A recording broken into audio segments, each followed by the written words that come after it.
સ્વાગત છે દોસ્તો ફિલ્મી વાતો ગુજરાતીમાં. આજના વિડીયોમાં આપણે વાત કરીશું સુપરસ્ટાર વિક્રમભાઈ ઠાકોર અનુજભાઈ પંડ્યાના પોપ્યુલર પોડકાસ્ટ શો એટલે કે બેઠક શોમાં મહેમાન બન્યા હતા.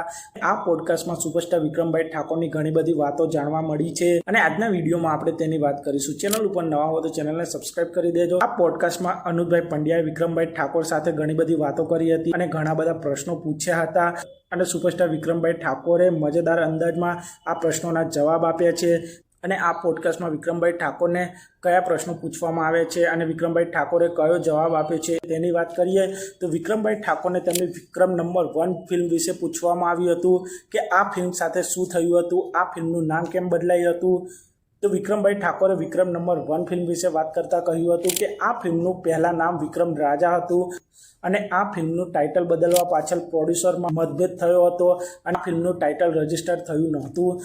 એટલે કે તેમને રિલીઝના 10 દિવસ પહેલાં જ આ ફિલ્મનું નામ બદલીને વિક્રમ નંબર 1 કરવામાં આવ્યું હતું અને આ ફિલ્મનું સેન્સર પણ રિલીઝના આગલા દિવસે થયું હતું. એટલે કે વિક્રમભાઈ ઠાકોરની આ વિક્રમ નંબર 1 ફિલ્મને વિક્રમ નંબર 1 ફિલ્મનું પ્રમોશન પણ જોવે તેવું થયું નહોતું અને આ ફિલ્મને રિસ્પોન્સ તો શરૂઆતમાં સારો મળ્યો પણ જોવે એટલા સિનેમાઘરો આ ફિલ્મને મળ્યા નહોતા. આ ફિલ્મ આમ તો 100થી વધારે સિનેમાઘરોમાં રિલીઝ થવાની હતી અને આ ફિલ્મની પબ્લિસિટી જોવે તે પ્રમાણે થઈ નહોતી અને લિમિટેડ સિનેમાઘરોમાં આ ફિલ્મ રિલીઝ થઈ. તે ઘણા બધા મિક્સ અને નેગેટિવ રિવ્યૂઝ પણ મળ્યા હતા. આ કારણોથી વિક્રમ નંબર 1 ફિલ્મને જોવી તેવી બોક્સ ઓફિસ પર સફળતા નહોતી મળી. તે પછી તેમને આગળ અર્બન ફિલ્મો વિશે વાત કરતાં કહ્યું હતું કે તેમને કઈ અર્બન ફિલ્મમાં કામ કરવાની ઓફર થઈ હતી. ત્યારે વિક્રમભાઈ ઠાકોરે જવાબ આપતા કહ્યું હતું 2017માં રિલીઝ થયેલી કરસનદાસ પે એન્ડ યુઝ આ ફિલ્મમાં વિક્રમભાઈ ઠાકોરને ગેસ્ટ અપિયરન્સ માટે ઓફર કરવામાં આવી હતી. કારણ કે આ ફિલ્મમાં જે દીક્ષા જોશીનું કેરેક્ટર છે તે વિક્રમભાઈ ઠાકોરનું ખૂબ જ મોટું ફેન હોય છે અને આપ સૌએ આ ફિલ્મ કાલ વિક્રમનું નવું પિક્ચર લાગવાનું છે. આ ફિલ્મમાં વિક્રમભાઈ ઠાકોરને ગેસ્ટ અપિયરન્સ માટે ઓફર કરવામાં આવી હતી, જેમાં વિક્રમભાઈ ઠાકોર તેમના ફેન્સને મળતા અને તેમની સાથે વાતો કરતા તે પ્રકારનો આ એક સીન હતો. પણ વિક્રમભાઈ ઠાકોર તે સમયે ઘણી બીજી ફિલ્મોમાં વ્યસ્ત હતા. તે કારણથી તેમને આ ફિલ્મમાં ગેસ્ટ અપિયરન્સ કરવાની ના પાડી હતી. પછી આગળ વાત કરીએ તો વિક્રમભાઈ ઠાકોરને પૂછવામાં આવ્યું હતું કઈ ફિલ્મ એવી છે જે તમને ના કરવાનો અફસોસ છે. ત્યારે વિક્રમભાઈ ઠાકોરે કહ્યું હતું કે જસવંતભાઈ ગાંગાણી એક ફિલ્મ બનાવી રહ્યા હતા 2010માં મારા હૃદય રંગાણા તમે સાજના. આ ફિલ્મ સૌથી પહેલાં વિક્રમભાઈ ઠાકોરને ઓફર થઈ હતી પણ વિક્રમભાઈ ઠાકોર બીજી ફિલ્મોમાં વ્યસ્ત હતા. તે કારણથી તેમને આ ફિલ્મ ના કરી. તે પછી આ ફિલ્મમાં હિતુ કનોડિયાજી જોવા મળ્યા હતા પણ આ ફિલ્મ સૌથી પહેલાં વિક્રમભાઈ ઠાકોરને જ ઓફર થઈ હતી અને વિક્રમભાઈ ઠાકોરને આ ફિલ્મની સ્ટોરી અને આ ફિલ્મનું એક્શન પણ ખૂબ જ પસંદ આવ્યું હતું.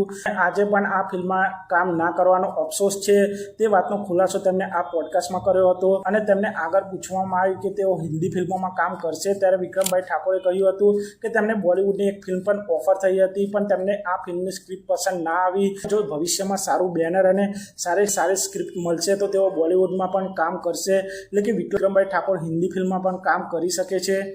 તે પછી આગળ પૂછવામાં આવ્યું કે વિક્રમભાઈ ઠાકોર એક ફિલ્મમાં કામ કરવા માટે કેટલી ફીસ લે છે અને આ પ્રશ્નનો જવાબ વિક્રમભાઈ ઠાકોરે ઇનડાયરેક્ટલી આપ્યો હતો. એટલે તેમણે કહ્યું હતું કે અત્યારના જે કલાકારો ફીસ લે છે તેમનાથી વધારે વિક્રમભાઈ ઠાકોર તેમની ફિલ્મ માટે ચાર્જ કરે છે.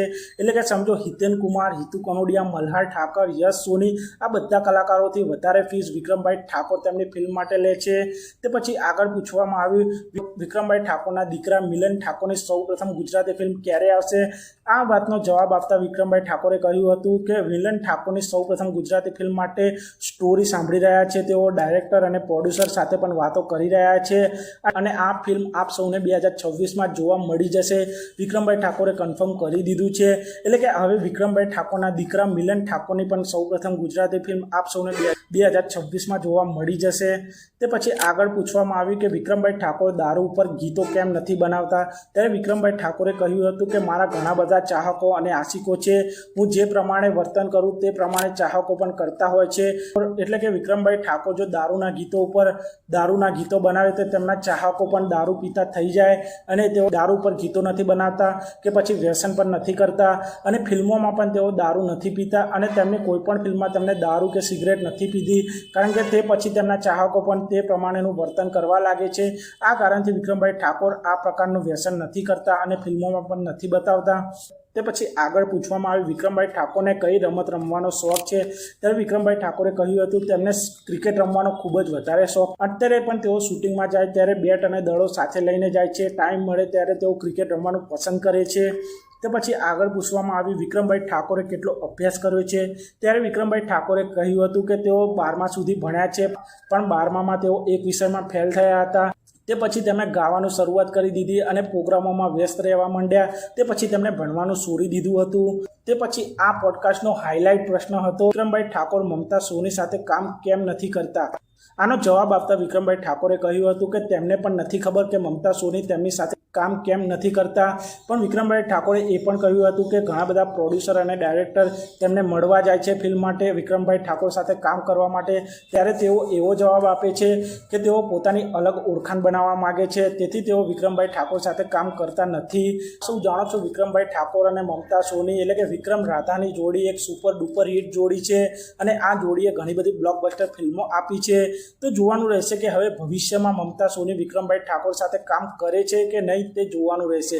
અને વિક્રમભાઈ ઠાકોર તો મમતા સોની સાથે કામ કરવા તૈયાર જ છે અને તેમણે આ પોડકાસ્ટમાં એ પણ કહ્યું હતું કે વિક્રમભાઈ ઠાકોર અને મમતા સોની ખૂબ જ સારા મિત્રો છે. તેમના સાથે ਇਸ પ્રકારનો જવાબ તેમણે મમતા સોની વિશે આપ્યો હતો. તો જોવાનું રહેશે કે ભવિષ્યમાં વિક્રમભાઈ ઠાકોર અને મમતા સોનીની જોડી પડદા ઉપર જોવા મળે કે નહીં, તે જોવાનું રહેશે. તો આ બેઠક પોડકાસ્ટમાં આ પ્રમાણે પ્રશ્નોના જવાબ આપ્યા હતા. આ સિવાય પણ ઘણી બધી વાતો વિક્રમભાઈ ઠાકોરે આ અનુજભાઈ પંડ્યાના પોડકાસ્ટ બેઠકમાં કરી હતી. તો આપ સૌએ આ બેઠક પોડકાસ્ટ વિક્રમભાઈ ઠાકોરની જોઈ કે નહીં તે કોમેન્ટ કરજો. અને આપ સૌ વિક્રમભાઈ ઠાકોરના કેટલા મોટા ચાહક છો તે કોમેન્ટ કરજો. અને આપ સૌ આવા જ પ્રકારના ગુજરાતી ફિલ્મોને લગતા વિડીયો જોવા માંગતા હો તો ચેનલને સબસ્ક્રાઈબ કરી દેજો, વિડીયોને લાઈક કરી દેજો અને જોતા રહો ફિલ્મી વાત.